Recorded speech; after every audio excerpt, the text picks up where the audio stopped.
दोस्तों नमस्कार। आज फिर एक बार देश कह सकते हैं कि परेशान है आंदोलनजीवियों से। छात्रों के आंदोलन के नाम पर जिस प्रकार की अराजकता न केवल दिल्ली में बल्कि दिल्ली के बाहर विभिन्न राज्यों में, विभिन्न शहरों में जिस प्रकार की अराजकता फैलाने का प्रयास किया जा रहा है, उसके पीछे छात्र कम, आंदोलनजीवी अधिक हैं। और इन आंदोलनजीवियों से परेशान होकर ही सरकार ने, मोदी की सरकार ने 2022 में 16 जून 2022 को अग्निवीर योजना की शुरुआत की थी, अग्निपथ योजना की शुरुआत की थी। दोस्तों उसी अग्निपथ योजना का पहला बैच जब सितंबर में 2 महीने बाद जब अवकाश ग्रहण रिटायर करके आ रहा है दोस्तों, एक्स अग्निवीर बनने जा रहा है दोस्तों, तब सरकार ने उनके आने से पहले ही उनके बारे में बड़ा फैसला किया है दोस्तों। और इस फैसले के पीछे भी ऐसे ही आंदोलनजीवियों से निपटने की योजना है दोस्तों। जिन कारणों से अग्निवीर योजना को अपनाने का फैसला सरकार ने किया था, जिन कारणों से अग्निवीर योजना की शुरुआत 2022 में करने का फैसला हुआ था दोस्तों, वो परिस्थिति आज भी बनी हुई है, बल्कि आप यूं कहिए कि वो परिस्थिति और मजबूत हुई है। दोस्तों याद कीजिए, जब 2019 के लोकसभा चुनाव में मैंडेट से वो ताकतें नरेंद्र मोदी को, भारतीय जनता पार्टी की सरकार को किसी भी कीमत पर देश में देखना नहीं चाहती, जब वो चुनाव में पराजित हो गई थी, उसके बाद सड़क पर ऐसी ताकतों ने एक अलग प्रकार का मोर्चा खोलने का प्रयास किया था दोस्तों। उसका पहला प्रयोग 2016 में हुआ था। फरवरी 2016 में जवाहरलाल नेहरू विश्वविद्यालय के अंदर क्या हुआ था? भारत तेरे टुकड़े होंगे इंशाअल्लाह इंशाअल्लाह। डफली बजाने वाले लोगों ने आजादी मांगी थी, कश्मीर की आजादी की, मणिपुर की आजादी की बात की थी दोस्तों।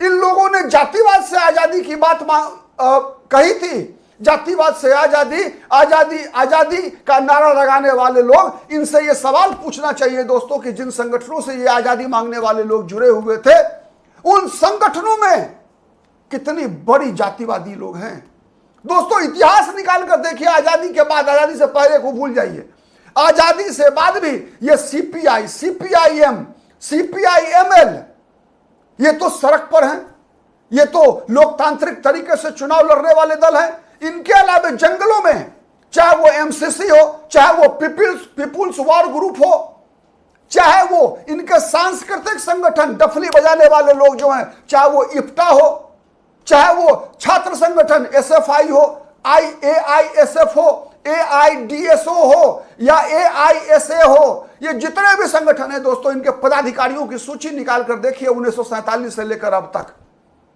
आपको कितना बड़ा जातिवादी है ये लोग। आपको दलित नहीं मिलेगा, आपको ओबीसी गिनती के मिलेंगे इनके पास। और सबसे ज्यादा दलितों की, पिछड़ों की बात करेंगे, घड़ियाली आंसू बहाने वाले लोग हैं। दलितों, पिछड़ों को गुमराह करने वाले लोग हैं।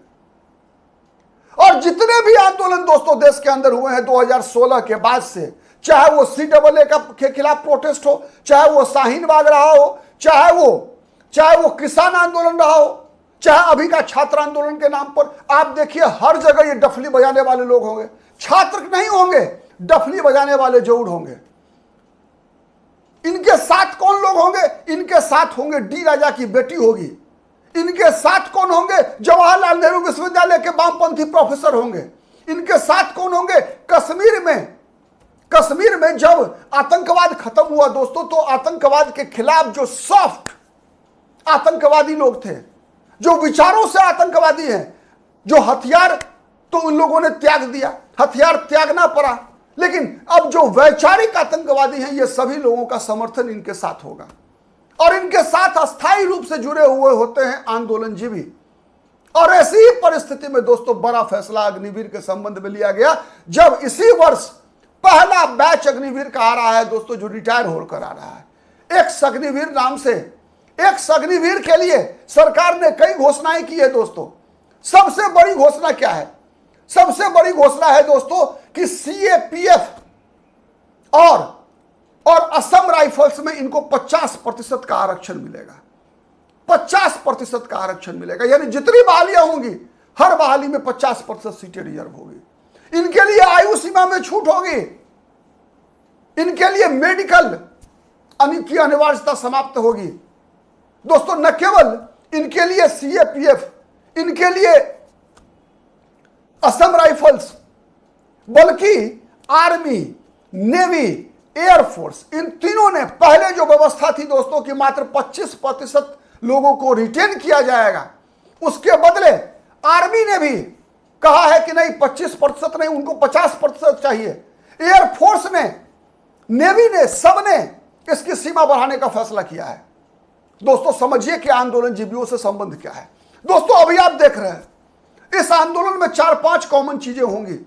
एक तो जैसा मैंने बताया, चेहरा आपको सब जगह डफली बजाने वाले लोग होंगे। इनका नेतृत्व करने वाला कौन होगा? जिसे अर्बन नक्सल आप कहते हैं। चूंकि नक्सलवाद का जंगलों से खात्मा कर दिया सरकार ने। अमित शाह 2019 में गृह मंत्री बने दोस्तों। उसके बाद कश्मीर से धारा 370 खत्म हुआ, उसके बाद जंगलों से नक्सलवाद खत्म हुआ। इन नक्सलवादियों के चंगुल से आदिवासियों को मुक्त कराया गया। इन नक्सलवादियों के चंगुल से दलित आबादी को मुक्त कराया गया। यानी बंदूक चलाने वाले नक्सलियों का खात्मा हुआ। चाहे वो छत्तीसगढ़ हो, चाहे वो आंध्र प्रदेश रहा हो, चाहे वो बिहार रहा हो, चाहे वो पंजाब का इलाका रहा हो, हर जगह से नक्सलवादियों को चुन चुन कर समाप्त किया गया। आत्मसमर्पण, बचे हुए लोगों को आत्मसमर्पण कराया गया। अब इनकी फंडिंग पर एफसीआरए पर सरकार की नजर है। सरकार एफसीआरए के लिए नियम को कड़े नियम बनाने जा रही है। ये बौखलाए हुए हैं। सत्ता अंतिम उनके पास राज्य था दोस्तों केरल से ये उखड़ चुके हैं वामपंथी। और दोस्तों केरल वो पहला राज्य था जहां वामपंथियों ने भारत में लोकतांत्रिक तरीके से सत्ता पर कब्जा किया था। वरना वामपंथी तो मानते हैं power comes from bullet not through ballot. दुनिया भर का इतिहास देखिए दोस्तों वामपंथियों का। हर जगह इन्होंने कहा कि सत्ता बंदूक की गोली से निकलती है, सत्ता बैलेट बॉक्स से नहीं निकलता। केवल भारत था दोस्तों जहां केरल में पहली बार इन्होंने सत्ता बैलेट पेपर से निकाली थी, और सत्ता बैलेट से निकली थी। ईएमएस नंबूदिरिपाद मुख्यमंत्री बने थे। कारण क्या था? कारण था दोस्तों कि वहां पर कांग्रेस पार्टी, जो उन दिनों आजादी के तुरंत बाद हिंदुओं की पार्टी के रूप में मानी जाती थी, तो कम्युनिस्ट पार्टी के साथ ईसाई मिशनरियों और जमाते इस्लामी हिंद का नेक्सस बना था। यानी वो लोग जो पाकिस्तान चले गए थे इंडियन यूनियन मुस्लिम लीग के, पाकिस्तान लेकर, तो भारत में जो साउथ इंडिया में बच गए थे, केरल में, तमिलनाडु में उन लोगों ने इंडियन मुस्लिम लीग को फिर से जीवित किया और केरल में सीपीआई के साथ मिलकर चुनाव लड़कर सत्ता हासिल की। सबसे पहली सरकार केरल में बनी थी वामपंथियों की दोस्तों। तो अब इन वामपंथियों के हाथ से सत्ता चली गई। बंगाल गया, त्रिपुरा गया, केरल भी चला गया, अब बचा कहीं नहीं। अब कहीं म्यूनिसिपैलिटी में भी सत्ता नहीं बची है ये दोस्तों। इनको आपको याद होगा 40 साल से ये काबिज थे तिरुवनंतपुरम म्युनिसिपल कॉर्पोरेशन पर। वहां भी बीजेपी ने इनसे सत्ता छीन लिया म्युनिसिपल कॉर्पोरेशन से। अब ये कहीं नहीं बचे हैं, न बंगाल में बचे, न त्रिपुरा में बचे, न पंजाब से कोई हरकिशन सिंह सुरजीत पैदा लेता है। नहीं, इन्होंने कहा था ना कि तुम कितने अफजल मारोगे, हर घर से अफजल निकलेगा। यही नारा लगा था ना फरवरी 2016 में जवाहरलाल नेहरू विश्वविद्यालय के अंदर। यही नारा लगा रहे थे, डफली बजाते बजाते नारा लगाते थे। तुम कितने अफजल मारोगे, हर घर से अफजल निकलेगा। तुम कितने वानी मारोगे, हर घर से वानी निकलेगा। अब स्थिति क्या है इनकी कि कहीं भी बैलेट पेपर से ये चुनाव जीतने की स्थिति में नहीं है। 2019 का लोकसभा चुनाव सफाया, 2024 के लोकसभा चुनाव में और सफाया। अब 2026 में समाप्त हो गए, केरल से भी समाप्त हो गए। पश्चिम बंगाल जहां 37 वर्षों तक शासन किया, 34 वर्षों तक शासन किया। पता है, एक विधायक है, पिछली बार एक भी विधायक नहीं था, एक सांसद नहीं है पूरे वाम मोर्चा का, न केवल सीपीआई सीपीएम का। दोस्तों, बिहार विधानसभा में पिछली बार इनके 17 विधायक थे सब मिलाकर, इस बार मात्र 2 जीते हैं। सब जगह से सफाया होता जा रहा है। तो अब ये फिर क्या चाहते हैं दोस्तों? अब ये फिर चाहते हैं, ये डफली वाले डफली बजा, ये चाहते हैं फिर कि देश के अंदर बैलेट से नहीं बुलेट से सत्ता हासिल करें। और इसीलिए इनके नुमाइंदे कभी लाल किला पर हमला करते हैं किसान आंदोलन के नाम पर, कभी संसद पर हमला करने की बात करते हैं छात्र आंदोलन के नाम पर। और ऐसी परिस्थितियों के लिए दोस्तों नरेंद्र मोदी की सरकार ने अग्निवीर योजना की शुरुआत की थी। अग्निवीर योजना केवल आर्मी, नेवी, एयरफोर्स में भर्ती की प्रक्रिया नहीं है दोस्तों। अग्निवीर योजना को समझने का प्रयास कीजिए। इशारा कहां है अग्निवीर योजना का? 2022 में क्यों शुरू हुई? लगातार देश परेशान था, 19, 20, 21 लगातार परेशान था। कितने आंदोलन हुए आप देखिए। धारा 370 5 अगस्त 2019 को समाप्त होने के बाद CAA का प्रोटेस्ट, शाहीन बाग का प्रोटेस्ट, किसान का आंदोलन, दिल्ली दंगा। डोनाल्ड ट्रंप जब भारत में था दोस्तों तब दंगा करवाया गया था। दंगा में केवल सांप्रदायिक दंगा नहीं था, वो केवल सांप्रदायिक दंगा नहीं था। सांप्रदायिक दंगा भी बनाने वाले लोग यही डफली वाले थे जिनका शासन जंगल से खत्म हो गया, केरल से खत्म हो गया, एकेडमिक इंस्टीट्यूशन से खत्म हो गया। दोस्तों बराबर ये सवाल करते हैं ये लोग, बराबर आप देखेंगे सोशल मीडिया में आपको मिलेगा कि सरकार जितने भी शैक्षणिक संस्थान हैं, संवैधानिक संस्थाएं हैं, उसका भगवाकरण कर रही है। इनका आरोप है ना, कॉमन आरोप है इनका कि सरकार हर संवैधानिक संस्थाओं का भगवाकरण कर रही है। आप बताइए दोस्तों, जनता ने जनादेश दिया है भगवा पार्टी को, जनता ने जनादेश दिया है कि ये बंदूक वालों को, ये केरल में जो सत्ता बंदूक की गोली से निकाल रहे थे। आपको पता है दोस्तों कि पश्चिम बंगाल और केरल में कितने कांग्रेस पार्टी के नेताओं कार्यकर्ताओं की हत्या की गई थी वामपंथियों के द्वारा। छोड़ दीजिए भाजपाइयों की, मैं कह रहा हूं कांग्रेस पार्टी के कितने नेताओं कार्यकर्ताओं की ये वामपंथियों ने लाल सलाम वालों ने हत्याएं की है, पता है आपको?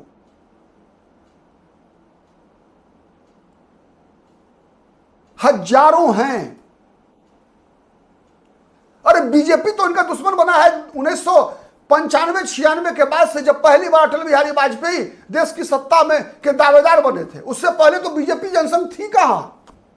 उससे पहले तो नौबत यह थी दोस्तों कि ये वामपंथी तो बीजेपी के साथ भी चुनाव लड़ते थे, यानी जनता दल के साथ बीजेपी का गठबंधन था। तो बीजेपी जनता दल के एक तरफ रामो, एक तरफ बामो, दूसरी तरफ भाजपा होती थी, एक तरफ भगवा, दूसरा तरफ कम्युनिस्ट। याद है ना? यह स्थिति थी। लेकिन अब लग रहा है कि इनके हाथ से सत्ता चली गई, हर जगह से इनका वर्चस्व खत्म।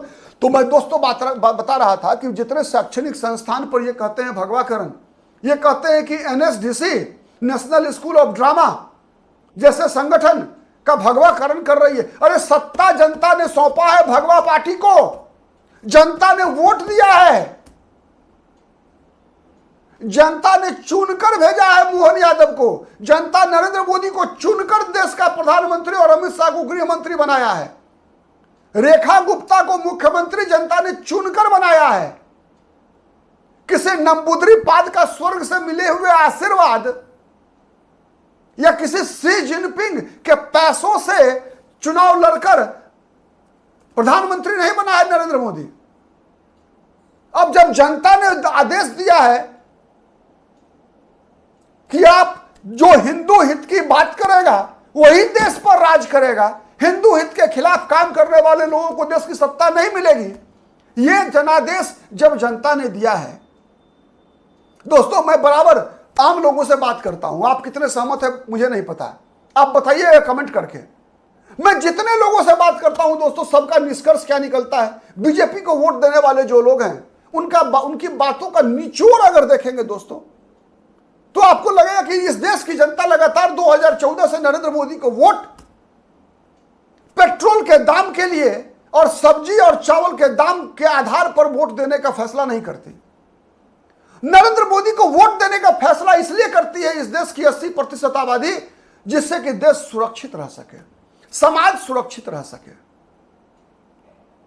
और इसीलिए इन अग्निवीरों के रिटायरमेंट से पहले ही धराधर अब सरकार ऐसी योजनाओं की बारिश कर रही है, जहां सीएपीएफ और असम राइफल में 50% आरक्षण का फैसला हुआ। वहीं छत्तीसगढ़ में भी वहां अग्निवीर योजना के रिटायर होकर आने वाले एक्स अग्निवीरों के लिए जो है बड़ी बड़ी घोषणाएं जो है सरकार ने छत्तीसगढ़ में वन रक्षक और प्रहरी भर्ती में 10% आरक्षण देने की घोषणा कर दी है। ठीक है, इसके अलावे जो सरकार ने घोषणा किया है दोस्तों, मैं बताऊं आपको कि पूर्व अग्निवीरों के लिए बीएसएफ, सीआरपीएफ, सीआईएसएफ, इनके अंदर भी भर्ती में इनको अग्निवीरों के लिए आरक्षण की व्यवस्था कर दी गई है। ठीक है, तो इसीलिए मैंने कहा दोस्तों कि जो कोई भी अग्निवीर रिटायर होकर आएंगे, एक भी बेरोजगार नहीं बचेगा। पहली बात तो यह कि सरकार ने इसकी फुल प्रूफ व्यवस्था करने का फैसला लगभग कर लिया है। इतना ही नहीं, गुजरात सरकार ने विभिन्न विभागों में, कई विभागों में अग्निवीरों को 20% आरक्षण देने का फैसला किया है दोस्तों, गुजरात की सरकार ने। और सबसे बड़ी बात है दोस्तों कि अगर ये अग्निवीर मान लीजिए सरकारी नौकरी में नहीं जाएंगे, मान लीजिए वो दोबारा नौकरी नहीं करना चाहते हैं, व्यापार भी करना चाहते हैं, तो दोस्तों इनके पास मिलिट्री की ट्रेनिंग होगी। मिलिट्री की ट्रेनिंग लेकर जब ये अपनी दुकान पे बैठे होंगे दोस्तों, और उनके सामने जिस प्रकार के हमले दिल्ली पुलिस के ऊपर किया गया, जिस प्रकार से रैपिड एक्शन फोर्स के सिपाही को जिस प्रकार से दौड़ा कर ये दंगाई आंदोलनजीवियों ने मारा पीटा, दिल्ली के एसीपी भगत के साथ जिस प्रकार का व्यवहार इन लोगों ने किया, इन आंदोलनजीवियों ने, छात्र नहीं थे ये, किसान आंदोलन में भी ना किसान थे ना सिख थे, ये सब जो भी थे किसान आंदोलन में वो खालिस्तानियों के वेश में थे, वो आंदोलनजीवियों के वेश में थे। वैसे ही ये छात्र नहीं है जो पुलिस कर्मियों पर हमला कर रहे हैं, जो संसद उड़ा देने की बातें कर रहे हैं। ऐसे ही लोगों के लिए अग्निवीर यानी समाज के एक बड़े वर्ग का सैन्यीकरण, ये योजना थी सरकार की 14 जून 2022 को जब इसकी योजना बनी थी दोस्तों। 16 जून से ये लागू हुआ था और जिसका पहला बैच अब सितंबर में रिटायर होकर आ रहा है। तो अब इन लोगों की इन सरकार के केंद्र में, फैसले के केंद्र में 22 में भी आंदोलनजीवी का इलाज था, आज भी आंदोलनजीवी का इलाज है दोस्तों। ये बड़ा संघर्ष करना पड़ेगा, देश को बड़ी लड़ाई लड़नी पड़ेगी, याद रखिए। ये डफली वालों के साथ डफली वाले अकेले नहीं हैं।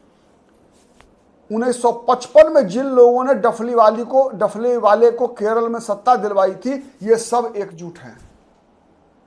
वही जमाते इस्लामी वाले, वही ईसाई मिशनरियां, सब एकजुट हैं और इनसे लड़ना है। और ये लड़ाई केवल दिल्ली में नहीं, आप देखते रहिए ये लोग कहां कहां ले जाएंगे। तो इसीलिए भारत के भविष्य की रक्षा के लिए ये योजना कितनी महत्वपूर्ण है, आने वाला वक्त बताएगा। नोट करके रखिए दोस्तों, सेव करके रख लीजिए इस वीडियो को। और वर्तमान में तो मैं कहूंगा कि अधिक से अधिक शेयर कीजिए, जिससे कि सच्चाई से इस देश की आबादी अवगत हो सके, वास्तविकता से अवगत हो सके कि कौन लोग हैं इस आंदोलन के, इन आंदोलनों के पीछे। क्यों चेहरा एक ही है, इनके प्रवक्ता क्यों हर बार कोई योगेंद्र यादव जैसा चेहरा ही होता है? ढूंढिए, ढूंढिए ऐसे लोगों को दोस्तों, जिसे FCRA से दिक्कत है, जिसे अग्निवीर से दिक्कत है। पता कीजिए, सब कुछ मिल जाएगा। थोड़ा आंख खोलिए, आंख खोलिए, खोलेंगे हर सवाल का जवाब मिलेगा दोस्तों। और हमारा मकसद यही है, जो खबर आती है दोस्तों, उन खबरों के आधार पर विश्लेषण करके आपको समझाऊं, समझाने का प्रयास करूं कि हमारे लिए कोई पार्टी, भाजपा, कांग्रेस, कोई महत्वपूर्ण नहीं है। हमारे लिए न नरेंद्र मोदी महत्वपूर्ण है, हमारे लिए न राहुल गांधी महत्वपूर्ण है। हमारे लिए हिंदुस्तान की एक एक इंच जमीन महत्वपूर्ण है, हिंदुस्तान के एक एक नागरिक महत्वपूर्ण है, 140 करोड़ की आबादी महत्वपूर्ण है। और इस आबादी को उसकी जाति, उसके धर्म के आधार पर देखने वाले लोग इस देश के दुश्मन हैं। हमारा विश्लेषण पसंद आता है तो प्लीज लाइक कीजिए, शेयर कीजिए। आज के लिए इतना ही, फिर मुलाकात होगी किसी अन्य मुद्दे पर। तब तक के लिए नमस्कार।